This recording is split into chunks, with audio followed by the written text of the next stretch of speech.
2 ans plus tard. Même chose, on écrit un livre.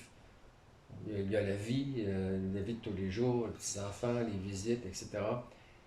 On a écrit un autre livre, mais alors, quand on les lit tous rapprochés comme ça, d'abord, j'apprends des défauts que j'ai, des répétitions, que j'ai des tics un peu d'écriture. Bon, moi, peut-être ça va me servir pour le prochain, même si je ne savais pas que ça servirait à ça.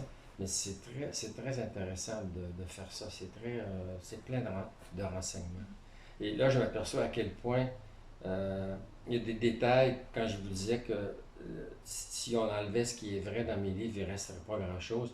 Ben, par exemple, il y a un de mes livres, il y a le personnage, le policier, quand il est adolescent, il rentre un soir à la maison et sa mère l'attend sur le balcon pour lui parler. C'est la nuit, il rentre tard, c'est un ado, bon, on voit à peu près.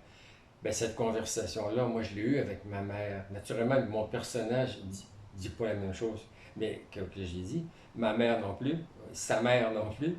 Mais l'atmosphère, les arbres avec les bruits du feuillage dans le vent, tout ça, c'est exactement ce que j'ai vécu quand j'étais ado.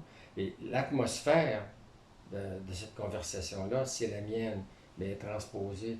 Puis ça, c'est dans mes livres, c'est plein partout, partout, partout. Alors si on enlevait, j'avais pensé un jour d'avoir prendre le temps de tout souligner en bleu ou en jaune les parties qui sont vraies. Puis, puis je suis sûr qu'on arriverait que les 3 quarts sont vrais. Les crimes ne sont pas vrais. J'ai jamais tué personne. Pas encore. Mais je pense pas non plus. Mais alors ça, c'est intéressant. En relisant mes livres, je me suis aperçu que je m'étais investi dans mes histoires plus que je pensais. C'est pas pure fiction. Ben, je sais que j'ai des copains écrivains, des copines aussi écrivaines, qui sont vraiment, qui font de la fiction à 100%, on les retrouve pas.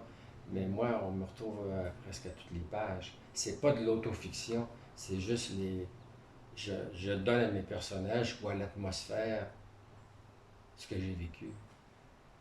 C'est mon livre, je peux faire ce que je veux.